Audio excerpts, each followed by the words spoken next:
on se retrouve pour une nouvelle vidéo. Alors, si tu ne me connais pas, je fais de l'autopartage donc sur GetAround principalement depuis 2018 et vraiment sérieusement, on va dire depuis 2021-22. Et donc, j'ai créé cette chaîne YouTube pour partager un peu tous mes conseils pour que toi aussi tu puisses faire la même chose. Et donc aujourd'hui, on se retrouve pour une nouvelle vidéo réponse d'une question qui m'a été posée sur la chaîne de la part de Kabyle de France 95. Ah, un petit poteau du 95. Merci à toi, ça fait plaisir. Ça fait plaisir de voir des gens du même coin que moi. Et donc il me dit en gros, donc déjà qu'il dit qu'il souhaite se lancer, il a trouvé une Fiat aux enchères. Donc félicitations à toi Kabyle, vraiment, je suis vraiment fier. Enfin, vraiment félicitations pour tes premiers pas dans ce business. J'espère que ça va vraiment très bien se passer pour toi. Et en gros, il voulait avoir plus d'infos sur le statut juridique et est-ce qu'on est obligé d'être auto-entrepreneur ou de créer une entreprise ou juste mettre le numéro des impôts donc pour déclarer ses impôts en gros, sachant que ce sera un véhicule dédié, ce sera ma première voiture. Merci beaucoup pour ce que tu veux. D'accord. Donc merci à toi encore une fois, Kabyle, de France 95, excuse-moi.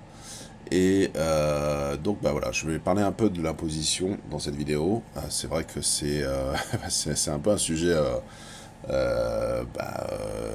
d'actualité puisque en ce moment c'est la déclaration d'impôt pour un peu tout le monde en France, y compris moi parce que je déclare aussi toujours, même si j'habite, oui alors, si tu ne sais pas, je habite donc à Taïwan et je fais ça à distance en fait. Donc, même si j'habite à Taïwan, je suis quand même obligé de déclarer mes impôts en France et notamment déclarer mes impôts de cette activité que je fais sur GetAround. Et donc ma réponse, bah, en fait, c'est très simple. Donc non, t'as pas besoin de créer une micro-entreprise ou auto-entrepreneur ou quoi que ce soit. Et je vais te montrer justement un peu tout ce qu'il y a à faire à travers les différents sites. Donc aussi bien le site des impôts, le site de GetAround aussi, tu verras ils décrivent ça. Même je trouve c'est mieux expliqué que sur le site des impôts. Les impôts c'est un peu plus sombre, c'est un peu moins bien expliqué, je trouve, c'est un peu plus confus. Mais bon, en gros, c'est la même chose. Donc, je vais plutôt me mettre d'ailleurs sur GetAround parce que, comme je te dis, je trouve que c'est un peu plus clair, plus concis, donc plus simple à comprendre. Mais en gros, si tu démarres donc, et que tes montants de chiffre d'affaires sont pas très élevés, comme ça a été le cas pour moi jusqu'à présent, en gros, c'est vraiment beaucoup plus simple de juste déclarer tes impôts en impôt sur le revenu, donc l'IR, et en micro-BIC, sans avoir d'auto-entreprise ou micro-entreprise, quoi que ce soit. Parce que ça évite en fait tout simplement les démarches et tu verras, c'est ce que je vais expliquer dans cette vidéo, en termes d'imposition, ça n'a pas vraiment d'intérêt. Parce que tant que tu n'as pas de frais vraiment conséquents, c'est-à-dire de prêts ou de frais de globaux conséquents, ça n'a pas vraiment d'intérêt d'incorporer pour l'instant et de créer une société pour permettre de défiscaliser en fait tes frais réels qui sont dans qui te coûtent dans ton business en fait. Donc pour faire plus simple, moi je te conseille vraiment de démarrer sur l'impôt sur le revenu parce que tu verras en plus il y a pas mal d'abattements et de défiscalisation en fait déjà qui sont prévus pour justement les gens qui se lancent. En fait c'est plus parce que le gouvernement ne te considère pas vraiment comme un vrai professionnel et que ça peut être aussi une activité aussi de côté. Il peut y avoir des gens qui décident voilà, de louer ou de vendre des choses sur internet ou sous-louer leur appartement l'été par exemple quand ils partent en été. Et ça génère pas assez de revenus si tu veux pour que ce soit intéressant pour le gouvernement de vraiment fiscaliser on va dire aussi durement que dans une entreprise. Donc c'est pour ça qu'ils font ce genre de choses. Mais donc en gros ce qu'il faut retenir, alors ça c'est la page que tu peux retrouver sur GetAround, hein, si tu veux je mettrai le lien, mais bon c'est pas très difficile à trouver, c'est dans les aides, tu vois, dans le support propriétaire, paiement, taxes et revenus, et donc ils ont une partie sur l'impôt, comment déclarer ses revenus, et une autre partie aussi sur comment payer tes cotisations sociales. Donc en gros, tu as si tu es en mode non professionnel, tu n'as que deux principaux impôts à payer, c'est-à-dire l'impôt sur le revenu, au rythme en fait de ton barème d'imposition, au niveau de ton barème d'imposition, et toutes les cotisations sociales donc auprès de l'URSSAF, donc c'est-à-dire CSG, etc., etc. En gros, l'URSSAF, ce qu'il faut comprendre, c'est que on va faire le calcul. J'ai préparé aussi, tu vas un fichier Excel très simple, hein, plus l'histoire de te montrer vraiment la base de comment ça s'est calculé. Mais en gros, l'URSSAF, ce qu'il faut comprendre, la CSG, c'est tu paies seulement à partir d'un certain seuil. Donc si tu gagnes, on va voir ensemble, mais tu vas voir, je crois que c'est 9000 et quelques euros de revenus. Donc c'est-à-dire si tu gagnes moins, bah, en gros tu payes zéro. Donc tu dois quand même déclarer auprès de l'URSSAF ce que tu gagnes, parce que c'est une activité qui est jugée entre guillemets professionnelle, mais tu n'as pas à payer de CSG pour des montants en dessous de 9000 et quelques. On verra. Je te mettrai le site de l'URSSAF aussi, tu verras. Je vais d'abord commencer sur l'impôt sur le revenu, d'accord? Parce que c'est celui qui est a priori le plus important, en tout cas dans un premier temps. Donc Gatorand te dit bien que oui, tout revenu généré sur Gatorand c'est imposable dès le premier euro, évidemment. Mais ce qu'il faut comprendre, donc ils te disent aussi que si vous êtes un particulier, donc tu dois déclarer sur la catégorie PIC. Et je vais te montrer où ça se déclare. Donc en fait donc c'est une déclaration complémentaire. Donc ça s'appelle la 2042 C Pro. C'est pour les professionnels mais non salariés, d'accord. Et en gros, ça paraît compliqué parce que c'est vrai qu'il y a pas mal de pages. Je crois qu'il y a une dizaine de pages, 8 pages, tu vois. Mais en gros, t'as pas besoin de tout remplir puisque c'est vraiment. En fait, ça inclut plein de différents scénarios. Le seul truc que tu as à remplir, en fait, c'est ton nom, tes coordonnées, d'accord? Tes coordonnées à nouveau, voilà. De bien cocher BIC parce que tu es non professionnel, d'accord? BNC, c'est pour les. Justement. Enfin, c'est une autre catégorie en fait. Mais BIC, ça veut dire. Je sais pas s'ils le disent ici, je me rappelle plus ce que ça veut dire. BIC. Ça va être sur le site des impôts. BIC. Voilà, bénéfices industriels et commerciaux, d'accord? Donc, quand tu, quand tu fais une activité de location de biens, tu vois, je mets en location ma voiture, bah, c'est considéré comme des bénéfices industriels et commerciaux, même si tu n'es pas professionnel, encore une fois, même si tu n'as pas d'entreprise, d'accord? C'est pour ça qu'il faut les déclarer à ce niveau. C'est indiqué, encore une fois, c'est indiqué sur le site de Gatorand, sur le site des impôts, donc tu peux le retrouver. Je te mettrai, si tu veux, tu vois, c'est indiqué ici. Je te mettrai aussi, si tu veux, le numéro de formulaire, c'est pas très compliqué à le trouver. Et en gros, donc tu as juste ça à mettre, et ensuite tu te diriges sur donc, le régime microbique. Alors attention, tu as deux catégories, donc tu as les commerciaux professionnels, donc ça c'est si tu as créé une structure, et non professionnel. Donc revenu non professionnel, tu vois, c'est ma catégorie actuelle, c'est celle que je te conseille de cocher dans un premier temps si tu as encore une fois un chiffre d'affaires en dessous d'un certain seuil, et on va le voir ensemble c'est quoi les seuils. Et donc c'est juste cette case, donc c'est la déclarant région grecque 5NN, et donc tu mets juste ton chiffre d'affaires ici. Ce qu'il faut savoir, c'est que sur tout ce qui est chiffre d'affaires au régime microbique, tu as un abattement de 50%. C'est marqué encore une fois sur le site des impositions, t'inquiète pas, c'est net et clair. Parce que en gros, ça correspond, l'État estime que ça correspond à tes charges pour faire tourner ton business, d'accord? Et d'expérience, je peux te garantir, sauf si tu as vraiment des prêts d'achat, mais si tu n'as pas de prêt d'achat, c'est encore plus intéressant. Ce régime est vraiment très intéressant parce qu'en gros, il va te déduire 50% de tes. Il va diviser par 2 ton chiffre d'affaires et tu vas être imposé seulement sur la moitié de ton chiffre d'affaires. Tu comprends? Donc c'est pas 100% de ton chiffre d'affaires qui va être imposé. Ici, par contre, tu mets la totalité de ton chiffre d'affaires, d'accord? Et c'est l'État, tu verras, quand tu auras comment dire, ton accusé d'imposition finale, il va te dire, d'accord, chiffre d'affaires ça, après abattement, moitié, c'est ça. Donc vous êtes imposé sur l'abattement, après abattement de l'imposition en fonction de ta tranche, tu vois, d'accord. Donc là, si on reprend par exemple, là c'est le site des impositions, sur les tranches de l'impôt, sur le barème de l'impôt sur le revenu pour 2025. Donc, ça tu le connais sûrement. Si tu es en dessous, si tu as... Alors ça c'est revenu global, donc c'est-à-dire tout compris, c'est-à-dire ton salaire, plus toutes tes activités annexes, y compris donc la location de voiture. Donc si tu es en dessous de cette tranche, enfin toute la tranche en dessous de ce montant est imposée à 0%, tu sais c'est progressif, hein. Et de cette tranche, c'est 11%, etc. Et 30%, 41, 45, etc. D'accord. Donc on va faire une calculation, tu vois, on va faire une simulation. On va prendre cette tranche parce que je pense qu'en général, en tout cas je pense ma cible, vous êtes plus autour de cette tranche-là.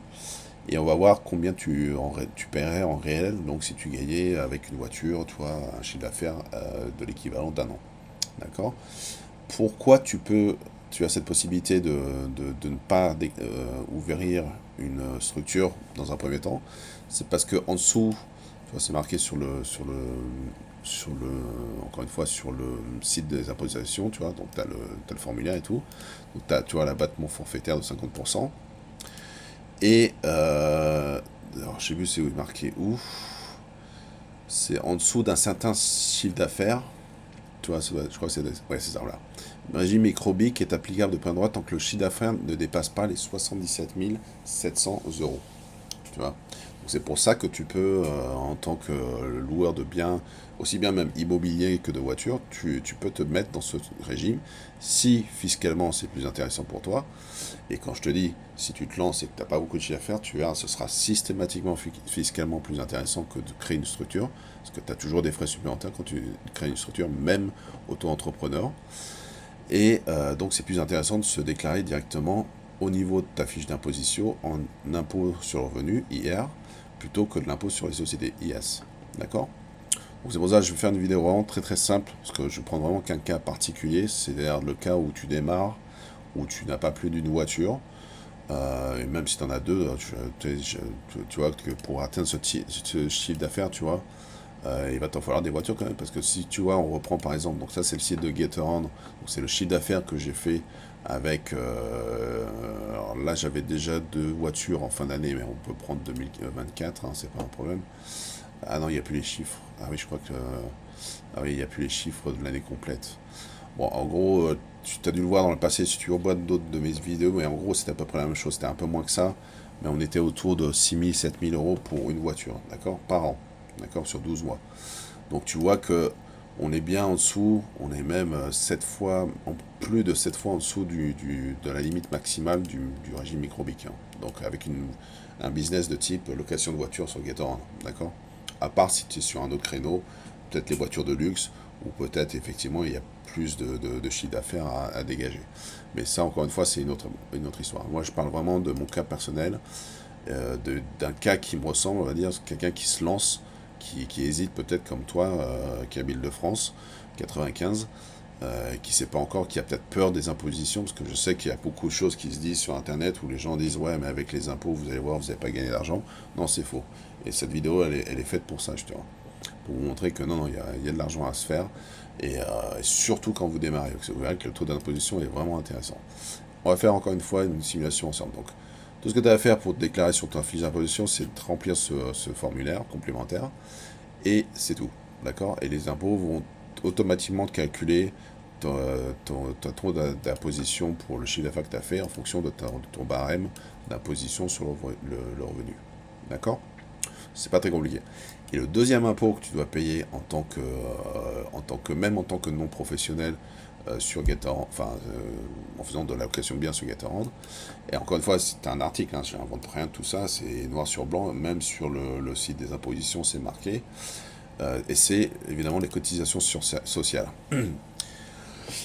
Tu ne payes pas la TVA, d'accord, mais tu payes par contre les cotisations sociales. En gros, c'est un peu l'équivalent, tu verras que le taux est un peu similaire, c'est 19% pour les cotisations sociales sur ce type de montant, et la TVA c'est 20%, je crois, en France en ce moment. Donc tu vois qu'en gros, c'est une manière voilà, ils disent évidemment c'est pas le même usage soi-disant, mais bon, en gros, c'est une manière de te voilà, payer des impôts quoi qu'il arrive. Mais bon, c'est comme ça, c'est la France. Et on ne peut pas échapper à cette imposition. D'accord. Et donc là, tu vois, ils te disent en fonction de plusieurs régimes. Donc, encore une fois, comme on s'est dit, tu vois, si tu es régime entrepreneur, tu peux avoir un abattement sur les cotisations sociales. Là, si tu te mets en régime général, tu vas pas avoir d'abattement, mais tu vas voir qu'il y a quand même aussi, il y a quand même un pseudo abattement en fait. C'est pour ça qu'en dessous d'un certain montant, ça reste plus intéressant de se mettre sur le régime général.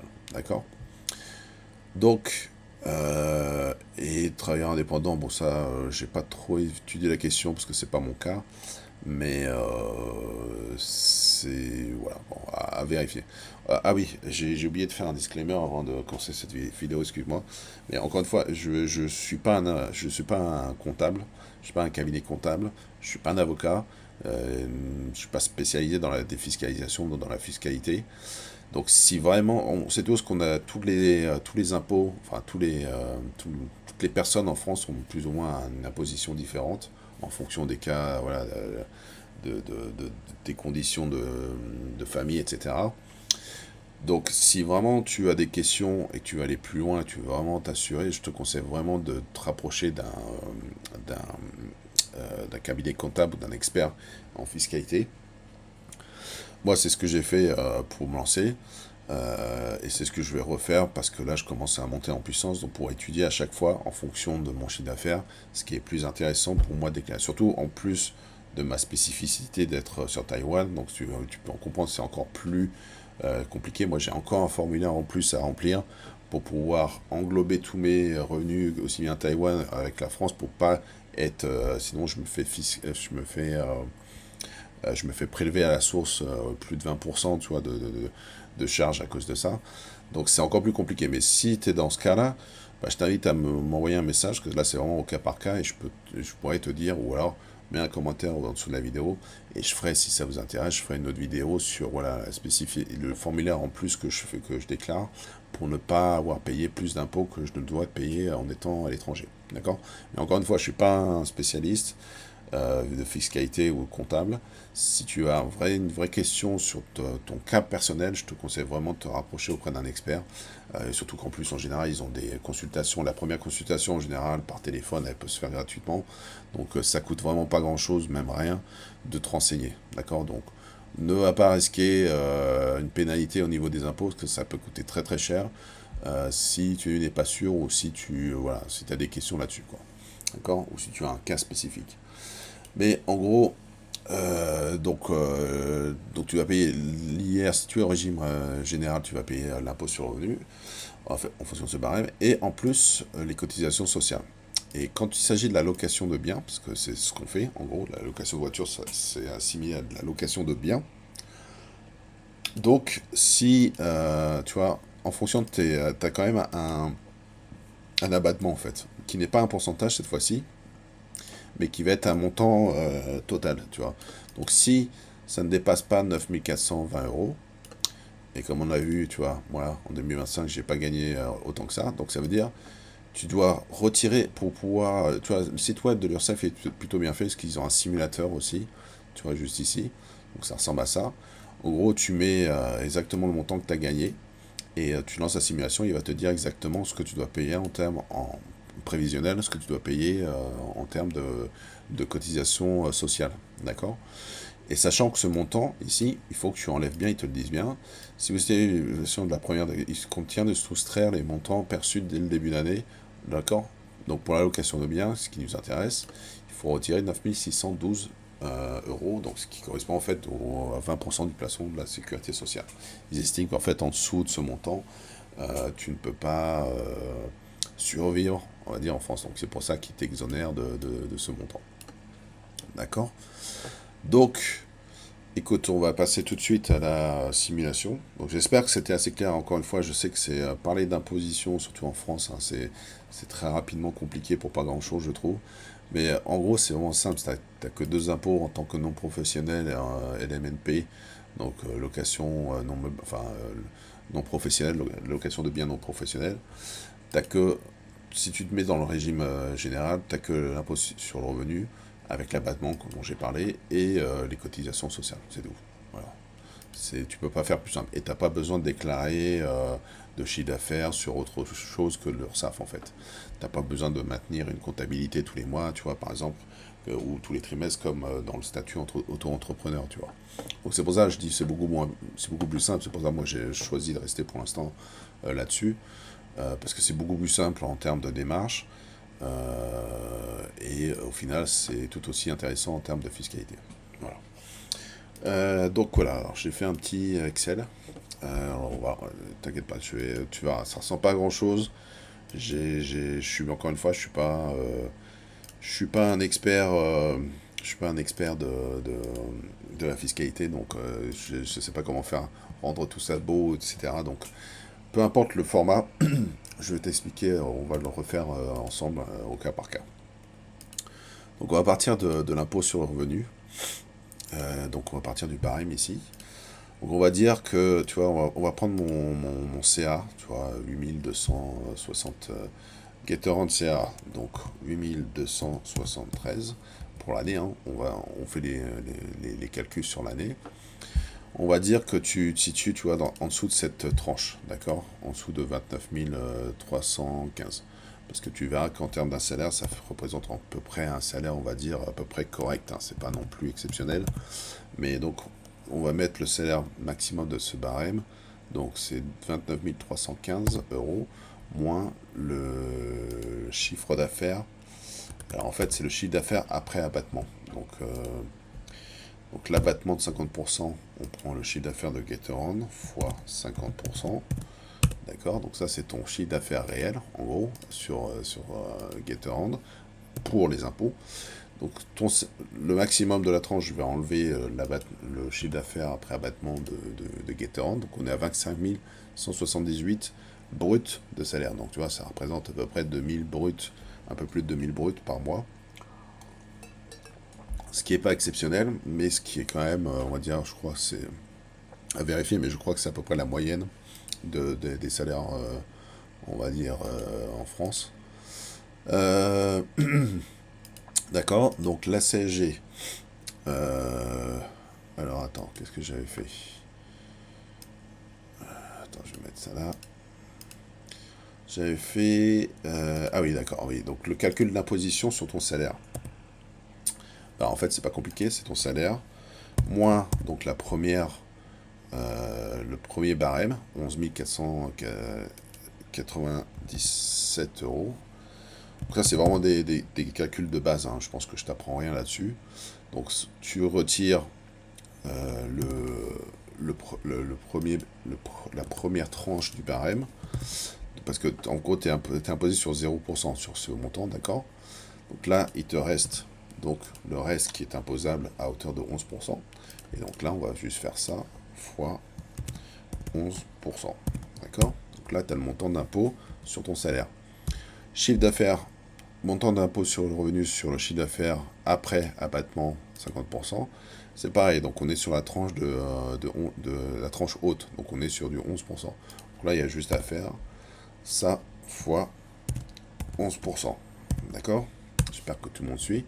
Donc tu vois que déjà l'impôt sur 8000 euros sur ta première voiture, en étant à l'impôt sur le revenu, il est que de 455 euros. C'est ce que j'ai payé à peu près l'année dernière, donc je peux te dire que c'est véridique. CSG, bah, comme on a dit, si tu es en dessous de 9600, il faut retirer ça pour payer un quelconque impôt. Donc là, on est clairement, même si tu prends le montant non avant abattement, on est clairement en dessous. Donc la CSG, c'est 0%. D'accord? Je mets les revenus sur la gauche, volontairement, histoire que ça fasse un peu plus pro. Donc les revenus et les impôts sur la droite. D'accord? Donc on va faire impôt total. Ici, on va le mettre ici. D'accord? Donc, où est-ce qu'elle est somme? Je crois qu'elle est là, ouais. Auto-somme. Impôt total. Donc on est à 1900 euros. Et ici, en termes de chiffre d'affaires, enfin en termes de revenus total, donc on va juste prendre le salaire total et le chiffre d'affaires initial, parce que ça, c'est ce que tu as empoché concrètement dans l'année, d'accord? Avant frais, évidemment. Mais ça, c'est juste pour le calcul, tu vois, de l'impôt, d'accord? Toi, tu as encaissé 33 451 euros et tu vas payer au total salaire et Gatorand. On va le mettre là, hein. On va mettre là, moins les impositions. 31 000, d'accord. Ok? Et pour te donner un taux d'imposition, donc on va diviser le total de l'impôt que tu dois payer par rapport à donc ton revenu total, donc c'est-à-dire avant abattement, Et là, c'est pas des euros, c'est des pourcentages. D'accord? Donc on est à 6% d'imposition. D'accord? Alors, je sais pas si c'est clair. Encore une fois, parler d'imposition, enfin d'impôt, ça peut devenir très rapidement rébarbatif et compliqué, surtout si tu n'aimes pas les chiffres. Moi, tu vois, je suis pas contre les chiffres, mais je suis pas un spécialiste non plus du comptable. Donc, tu vois, c'est pour ça que ça ressemble à pas grand chose. Mais voilà, ça te donne un peu, en gros, le nombre d'ordre d'idée du taux d'imposition qui va être le tien. Si tu es sur cette tranche, encore une fois, à la tranche de 11%, et, et voilà quoi. Et en gros, et le montant total aussi, en brut, de ce que tu vas payer en termes d'imposition. Donc, un autre truc que j'aime bien comparer, c'est voilà, tu vois, ton chiffre d'affaires, encore une fois, c'est. On va le mettre là, on va le remettre ici. Ton chiffre d'affaires, qui était pour te représenter un peu le montant, tu vois. Ce qu'on pourrait faire, c'est d'ailleurs, on pourrait mettre ça, tu vois. Ça, c'est ton taux d'imposition. Voilà. Excuse-moi. On va coller que la valeur, d'accord? Ça, c'est ton taux d'imposition par rapport à ton chiffre d'affaires. Donc, tu vois, tu pourrais très bien aussi faire ça. Diviser le taux d'imposition par ton chiffre d'affaires, bah, c'est 6% en fait. Donc c'est pareil que, en gros, c'est à peu près pareil que l'autre, quoi. Que ton taux global, quoi. Oui, parce que, en fait, comme tu as plusieurs tranches, en fait, tu as un énorme abattement sur la première tranche. Tu payes 0% d'impôt. Forcément, c'est ce qui fait que ce qui coûte le plus, en fait, c'est plus les tranches hautes plutôt que la tranche inférieure, quoi. Mais, en gros, ce que je voulais faire, c'était plus ça. C'était, tu vois, les charges globales pour ce business avec une voiture, c'est à peu près 150 euros par mois, d'accord? Donc x 12, d'accord? Ça, c'est les charges globales, hein. C'est-à-dire tout, assurance, parking, frais Gatorand, frais YesPark, tout, d'accord? Donc si tu fais le chiffre d'affaires moins l'imposition, excuse-moi, moins les frais, moins l'imposition, d'accord? Il te reste quand même 600 euros, 6 000 euros à l'année. Donc on va le diviser par 12. Divisé par 12. Donc c'est bien, on tombe bien sur le chiffre que je dis à chaque fois, à chaque vidéo, que comment tu peux gagner 500 euros net, triple net, c'est-à-dire après imposition. CSG, impôt sur le revenu, etc. Tout compris. Donc tu vois que c'est pas des conneries, hein. Je te montre tous les chiffres, ça c'est le chiffre de la plateforme. Je t'ai mis tous les montants de l'imposition, tu vois le barème, on a pris, c'est sur le site des impôts, hein. Je ne peux pas faire plus de confiance, on va dire, entre guillemets, que ça. La CSG sur l'URSSAF, pardon, avec les différents barèmes d'abattement, d'exonération. Et c'est très simple, hein, donc pour déclarer, enfin pour payer tes impôts, là, déjà dans un premier temps pour déclarer, parce que tu ne paieras pas d'impôts tant que tu ne dépasses pas cette tranche, tu as juste tu as créer un compte en ligne, c'est très simple, tu verras, et tu peux même payer en ligne une fois que tu commences à payer les impositions. C'est vraiment là-dessus, ils ont vraiment fait le truc de manière plutôt simple. Et le reste, l'impôt sur le revenu, comme je te dis, c'est directement au niveau de ta déclaration. Donc ça se fait en ce moment, je sais, c'est la période où tout le monde fait la déclaration, moi aussi. Je vais la faire bientôt d'ailleurs. Mais donc voilà, mais donc globalement, même après imposition sur ta première voiture, tu vois, j'aimerais que quelqu'un qui me dise qu'on ne gagne pas d'argent, qui me démontre le contraire. Parce que là, pour l'instant, c'est exactement ce que mon cas, mon expérience personnelle. Je te le démontre, je te le redémontre avec les chiffres. Et tu peux gagner en net si tu fais un chiffre d'affaires de 8000, je peux te le mettre en mensuel hein, pour que tu aies un ordre d'idée. Mais si on est un peu en dessous de 700 euros, tu vois. Donc c'est vraiment pas. Encore une fois, si tu fais les choses bien sur Gatorand, tu peux atteindre ce chiffre d'affaires, mais largement. Et c'est justement le but de ma chaîne, c'est de montrer comment moi j'arrive à faire ça et que toi aussi tu puisses faire ça, ou même plus, hein. Donc voilà, ce sera tout pour cette vidéo. Bon, je vais pas partager ce fichier parce que j'ai un peu honte, hein, je t'avoue il fait un peu pitié. Un comptable, je pense, me rirait dessus. Mon frère est comptable, tu vois, donc c'est pour ça que je parle en connaissance de cause. À chaque fois que je lui montre mes fichiers Excel, il en rigole, mais bon voilà quoi, c'est un métier, je suis pas comptable. Encore une fois, si tu as vraiment des questions, toutes les impositions sont différentes, tous les cas sont différents. Il y a des cas particuliers dans tous les sens, enfin, il y a des exonérations, des charges en plus dans tous les sens. Mais globalement, pour ce type de business, tu ne paieras pas plus que ça, à part si tu es sur une autre tranche. Là. Si tu es évidemment sur une tranche supérieur à... Bon, là, moi, ça m'étonnerait que tu regardes cette chaîne si tu es à cette tranche. Hein. Je pense que tu as d'autres investissements bien plus rentables à faire à ce niveau. Mais même si tu es à 30%, encore une fois, c'est sur la tranche au-dessus de 29 000 sur laquelle tu paieras 30%. C'est pas sur tout ce qui est en dessous. Tant que tout le reste en dessous, tu ne paieras pas plus que ça. Quoi. D'accord. Bon, j'espère que cette vidéo est claire. Dites-moi si vous aimez ce type de vidéo. J'en ferai plus. Si j'ai raté quelque chose, n'hésitez pas hein, dans les commentaires. Abonnez-vous, pouce bleu.